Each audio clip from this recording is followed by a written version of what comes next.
Batuk yang susah disembuhkan, intinya dicari tahu penyebab batuknya apa. Kemarin ada pasien, dok, saya sudah 50 hari batuk tidak sembuh-sembuh. Ternyata penyebab batuknya bukan hanya infeksi di paru, tapi terjadi pembengkakan jantung. Jantungnya itu membengkak dan menggesek-gesek paru-paru sehingga terasa yaitu batuk tadi. Jadi bukan hanya sekedar penyakit paru-paru batuk itu. Batuk juga bisa disebabkan karena asam lambung yang tinggi, Pak.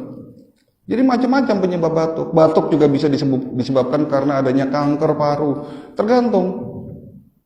Ya. Jadi kembali lagi, apapun gejala yang kita rasakan, entah pusing, batuk, pilek, ya dicari tahu penyebabnya.